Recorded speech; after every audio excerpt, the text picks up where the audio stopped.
Welcome to the Outthinker podcast. Each week, we talk with forward-looking strategists and innovators that are challenging the status quo, leading the future of business, and shaping our world. I'm your host, Clayton, founder of the Outthinker Strategy Network.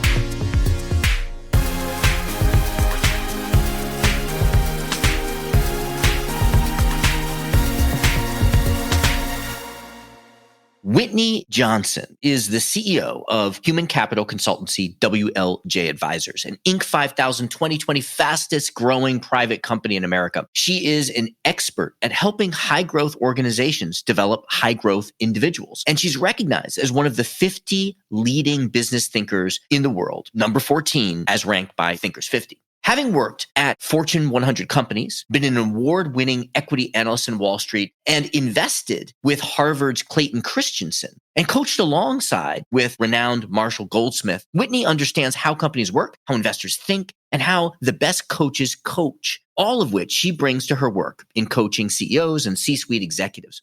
Whitney works with high-growth venture-backed startups and Fortune 100 companies across a variety of sectors, including consumer goods, technology, higher education, and financial services. In 2017, she was selected from more than 16,000 candidates as a top 15 coach by Dr. Marshall Goldsmith. She's an award-winning author of 3 books, world-class keynote speaker, and frequent lecturer for Harvard Business School's corporate learning. She is also a popular contributor to the Harvard Business Review. And get this, she has 1.8 million followers on LinkedIn. She was selected as a top voice in 2018 on LinkedIn, and her course on fundamentals of entrepreneurship has been viewed by more than 1 million people. Whitney Johnson joined us last year in this podcast as a guest, and she introduced us to how the S-curve or the adoption curve can be applied to yourself and your career. But in her book so far, the S-curve was sort of a supporting character. Now, in her new book, Smart Growth, she puts the S-curve front and center and lays out with remarkable precision and clarity the milestones along that S-curve. In this podcast, she points out that without landmarks, people literally walk around in circles. She provides us a map of 6 landmarks that you can use to help you avoid walking around in circles in your career. She talks about how to know if you have plateaued in your career or in your business and that it's time to get uncomfortable or find a new adventure. And then once you've found that new adventure, how to know if you are on the right next S-curve. It has been a thrill to get to know her and learn from her, and we are grateful to have her on this podcast. Ladies and gentlemen,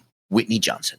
Whitney, thank you so much for being here with us. It's great to have you take the time to share with us your content for your new book. Oh, Clayton, I'm so happy to be here. So I have gotten so much out of reading your first 2 books, which have this S-curve in them. Tell me, why did you decide to write this 3rd book? In the first 2 books, Disrupt Yourself and Build an A-Team, like you said, the S-curve was there. It was a supporting actor. It was in the background. And one of the things that happened as I was talking about applying it to individuals, applying it to teams, people would say to me, I want to talk about the S-curve. And I remember in particular, I had gone on Dan Pink's Pinkcast, and we were supposed to talk about Build an A-Team. And he said, no, let's talk about the S-curve. And that happened over and over again. And I realized this is really useful for people. Yes, I can talk about disruption as a mechanism for making progress, but the S-curve provides a map. It allows people to see the emotional arc of growth and a way to orient themselves. So I decided I needed to spend an entire book focusing just on this. It needed to no longer be the backup singer. It needed to be the lead singer. So let me pull a little bit on that map metaphor and that smart metaphor that you used to name the book. If you could unpack that a little bit, because I think it's really profound to know where I've come, where I am, and what's coming next versus wandering around in the forest. Yeah.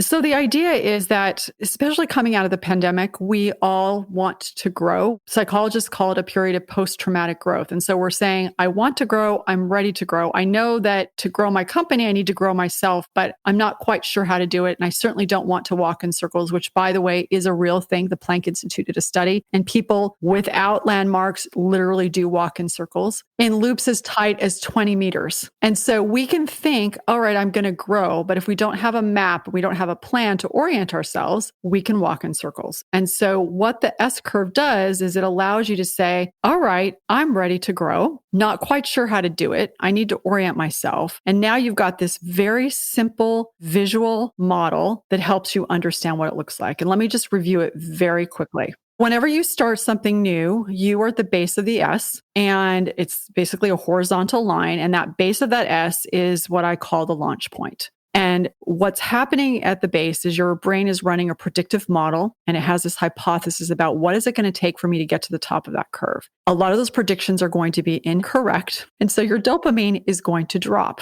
The other thing that's happening at the launch point is you're in new territory. Think about it being at the base of a mountain and you haven't sussed out where you are. So your brain is making all these memories. That takes a lot of cognitive capacity. It's exhausting. And you have identity questions of who am I if I'm not who I was on that other S curve, on that other mountain. So you have this experience at the launch point of it being exhausting and overwhelming and discouraging. It's not that growth isn't happening, but because of all that's happening for you emotionally, growth feels very slow because it's not apparent yet. So that's the launch point. And when you understand that, then you can say, oh, so I'm trying something new and I want to give up because I feel uncomfortable and awkward and discouraged and overwhelmed. But this is just normal. I'm supposed to feel this way. So it doesn't become about your identity. I'm incompetent. I can't do this. I should just forget it. No, this is normal. Right. It becomes normal if you're thinking that you're on the S curve. Right. If you have the map. So it's that emotional journey of growth. Okay. So that's the launch point. The experience is slow. You continue to run the model. As you run the model, you're going to continue to make predictions. Those predictions are going to be increasingly accurate. And as they're increasingly accurate, you're going to get these emotional upside surprises, lots and lots of dopamine. So it feels exhilarating. It feels thrilling. You feel like you're exactly where you're supposed to be. That's the steep, sleek back of the curve. And so growth in this place, it's fast and it feels fast. So now you have slow at the launch point, fast in the sweet spot. Then you get to mastery. And what's happening in mastery? Your brain, the model, it's figured it out. You've run the program and you've got the answer. Ta-da!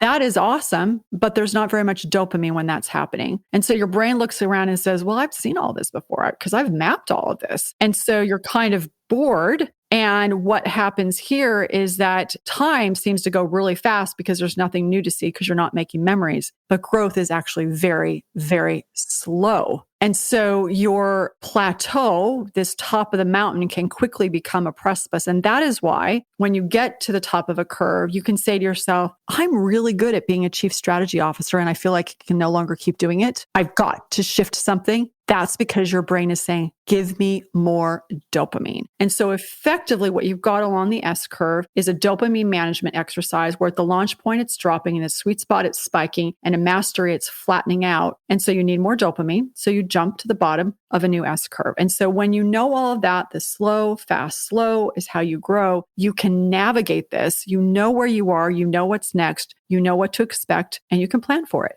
Yes. I just want to underscore something that you said was that time seems to go fast because you're not creating memories. I hadn't thought about that that's a way of thinking of time. Right. And that's why as we get older, time starts to go faster. And so it's one of the ways you can say to yourself, wow, time went by really fast. That's a signal to us that we need to do some more new things if we want time to slow down. Okay.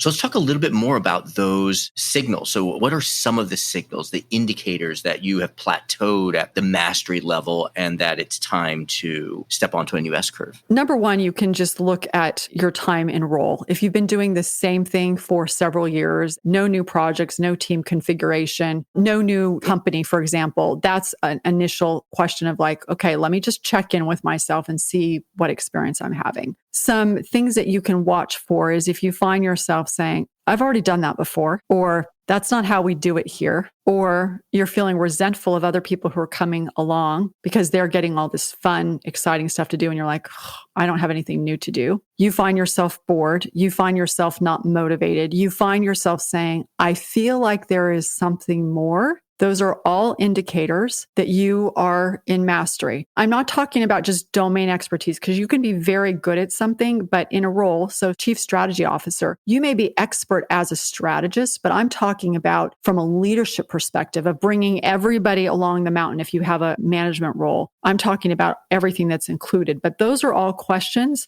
Those are all signals for you that you're at the top of the curve. And if you don't do something about it, your plateau will become a precipice because you're bored. Your brain will find something to entertain you with, and it will probably be self-sabotage. Why is that? Why self-sabotage? Because your brain is saying, I need something new to do. And you're not doing something new, probably because you're scared to do something new, because the status quo, even though you don't like it, is actually kind of comfortable. So your brain says, you need to do something new. So I'm going to find something new for you to do. I have a hypothesis, by the way, Kaihan, in the United States anyway, and this has probably went up through the pandemic. And that is 10 to 15% of all people lose their job. And I've lost my job before, and people will say, well, but it was politics. Well, politics just means that there's, someone who's bigger than you are standing at the door. But I think the real issue is that we knew somewhere deep inside of us that it was time to do something new, and we would not do it. And so the universe gave us a little bit of a nudge.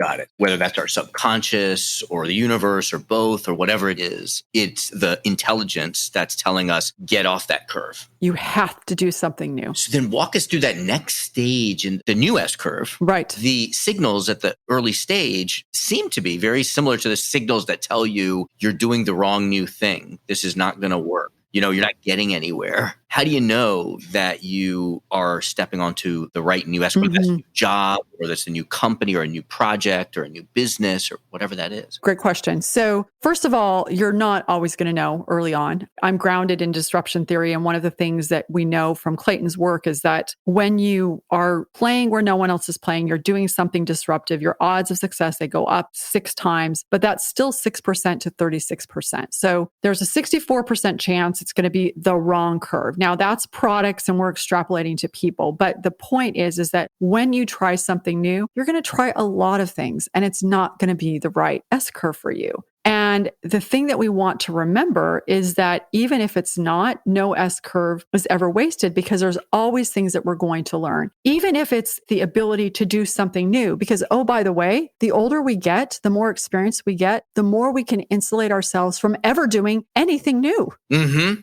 People are looking at us to keep doing what we do well, right? That's right. And it's comfortable. When you're a kid, your parents say you're going to go here, you got to go there, and you've got to do it. But at your age, at my age, no one can really make me do much of anything, especially when you own your own business. And so that muscle of knowing how to do new things can get very flaccid. Yes. There is not an authority around us to make us go do the new thing. So it becomes a discipline of, I'm going to do something new for the practice of doing something new. Now, your question of, do I know if it's the right S-curve or not? One of the things I talk about at the launch point is the explorer. That's the very first stage. Just so people can visualize this, what we're now doing is we're taking that S-curve, which looks like an adoption curve of a product, and you're talking about each of those inflection points. Explorer is the very beginning, and the collector is that moment where we're starting to move into the sweet spot. Yes, exactly. You made a really important point. So for everybody who's wondering and wants to contextualize, the big aha that I had when we were using the adoption curve at the Disruptive Innovation Fund with Clayton, looking how groups change, the aha for me was we could use this to look at how individuals change. And so that's why I call it the S curve of learning, just to give people that context. Okay, so you're at the launch point of the curve, you're at the explorer phase. Maybe you were pushed here, maybe you chose to be here, sort of stranded on the desert island of an S curve. Now you have to ask yourself, you don't have to, but you can ask yourself these questions of, okay, do I want to get out of Dodge as quickly as possible, or do I want to stay here a little bit longer? So you ask yourself questions like, is this in line with my identity? Not necessarily my identity today, but the identity of who I want to be. Is this in sync with my values? Is it in sync with my purpose? Is it familiar enough to be doable and novel enough to get me dopamine? So for example, I can decide that I want to go be a UFC fighter, which by the way is super novel, but it's probably not familiar enough for me in terms of who I know, my network, my experience. It's probably not a viable S-curve. Now, do you believe that you can believe that you will be successful on this curve? Do you believe that you could believe that you will be successful? Mm-hmm. So you don't have to believe right now. Yes. Exactly. I don't have to believe that I can do it right now, but I have to believe that if I will do the work of reprogramming my mind, disrupting my mind, that I can get there. Because if I believe I can do it right now, then I probably already did it, but I need to push myself a little bit. So you ask yourself those questions. And if those questions come up, check, yes, then you say to yourself, all right, I'm going to stay on this S curve a little longer. I haven't committed to it yet, but I'm going to stay a little bit longer. Now I'm going to go to the collector phase. And the collector phase is you're getting feedback. It's like testing for product market fit. Does this make sense? Can I get the resources that I need? So I want to do this, but will the ecosystem give me the sunlight, the water, the nourishment that I need in order to be able to be successful, in order to accelerate into the sweet spot? So do I want to do it, but it becomes a product market fit? So you're collecting lots of data. Can I gain momentum? And do I want to gain momentum here? And if you are, then you tip into that knee of the curve and in the sweet spot where you're accelerating. And this is the place. So at the launch point, that's why I told you why it's hard to start. Once you get into the sweet spot on the adoption curve, you tip into that 15%. It's very easy to keep going. In fact, it might be hard to stop. And so that's why habits are so powerful. Bad habits, bad. Good habits, really, really good, because now the momentum starts to take over. I just want to make sure that I'm getting this distinction right. So this first stop is the explorer, and that's kind of more about you, whether this is the right thing for you. And then the collector goes and looks around and kind of sees, is this the right time? So if there's product and market fit, then I guess the collector's kind of like sensing the market. Yes, I love that. I hadn't quite articulated it that way. So you just actually crystallize it. It's you, and then it is the ecosystem, hospitable, product, market, accelerate. Great. Love it. If you don't mind, briefly, we're coming up on the top of our time with you, but just so that people can kind of visualize the remaining steps within that. So we've got explorer, collector, get you in the launch. Then you start stepping the sweet spot, and there are 2 stages in the sweet spot. Yeah. Okay. I'll go through those quickly. So in the sweet spot phase, you have accelerator, and then you have metamorph. And so accelerator is that place where, as I said, it's fast. It feels fast. This is a place from a self-determination theory standpoint. You're feeling competent, autonomous, like I've got this. And you feel this relatedness to not only the people that you're doing the work with, but also to the work that you're doing. And then metamorph, what's happening is that you're going from doing this thing that's sort of out there, not a part of your identity. It's not who you are, to it starts to internalize and become who you are. So if you want to toggle back to the adoption curve, it's the late adopter, like this is now becoming who I am. I've metamorphosed into a person who versus a person who runs. I am now a runner. I love that metaphor. So now your identity is shifting. Your personal narrative is shifting. That's powerful. So now, then you get into mastery. And this has 2 very important stages. And one of them is often overlooked. This is the anchor phase. And the anchor is where you say, the identity shift is complete. This thing that I wanted to do is done. And you want to celebrate here. It's a very ephemeral time because you can't stay here for very long, but it's important to celebrate it, not only because when you focus on something, you get more of it. So you can say, I did this thing and it worked, but also just to honor the fact you did this really hard thing and it's become a part of who you are. So that's the anchor phase. But then you go to mountaineer, because what happens here is, as we've talked about, now we're at the top, and you have that sense of once you get to the top of the mountain, learning is the oxygen of human growth. And we know mountain climbers can only stay at the top of a really tall mountain for a long time. It's the same with people. And so you have to say to yourself, I'm at the top of the mountain. I need to keep climbing because it may be a summit, but not the summit, or I need to find a new mountain to climb. And then the cycle starts all over again. And the ability to navigate all of the phases of that cycle, the launch point, the sweet spot, and mastery, is what actually makes a peak performer. There's so many questions I want to ask you, but I know we're reaching the top of the time. The question I want to ask you, I don't know that I've read in the book, so I don't know if there's an answer that you have here, but it surprises me is, you hear these stories of, if we apply this to an entrepreneurial venture, which I know we're kind of applying to your career, like Google tried to sell itself to Yahoo when it was at an early stage, right? Or sometimes an entrepreneur will turn down lots of money because they think that there's still more. So there must also be the risk of, you think you're at the mastery phase, you think you're at the mountaineer phase, and it's time to look for something new, but actually you're just beginning. It's a bigger mountain. That absolutely can happen. And yeah, I mean, you can have these experiences where you get to the top and you think, I'm done. I remember I had this experience a few years ago of like speaking. I thought, I've gotten to the pinnacle of my speaking. And all of a sudden I realized, I have so much work to do still. It was a summit, but all of a sudden I could see just how much more I needed to do. So I think you're asking slightly different questions, but from a personal standpoint, I would say that you're going to know, because if you get into mastery and you think, I really just can't do this anymore, then that's the top of the mountain and you find a new curve. If you get into some level of mastery and you're like, I'm really good at what I'm doing. So speaking is a great example. I have gotten to a certain level of mastery. but I care so deeply about being able to communicate my message better and better and better that effectively what happens is that I'm continually pushing myself back into the sweet spot. So it has become a summit, not the summit. And so that's what I would say to everybody who's listening to this and saying, but I'm really good as a chief strategy officer. And I would say to you, fantastic. The way you stay good, the way you get better as a chief strategy officer, if you say to yourself, I love this enough that I want to find ways to continue to get better. And I'll do these little micro curves that will allow me to tweak and improve along the way. But this is my curve and I want to be on this curve. So I'm going to find ways just to get better at it. And so that would be actually, I think that's a good way for us to start to wrap this up. Yeah. Yes. I love it. I love it. Oh my gosh. Thank you, Whitney, for writing this, for going deep, for applying it to a person and a team. Is there anything that I didn't ask that you want to say? You didn't ask this, but it's more of a summary. The idea here is that if you understand what this S curve or this adoption curve, but for individuals looks like, it gives you this map to think about the emotional arc of your growth. And when you know where you are, you increase your capacity to grow. And the more you grow, the more you can grow. And so you can use this for yourself. If you're willing to grow yourself, then you're going to be able to grow your people. And if you can grow your people, then you can grow your organization. Beautiful.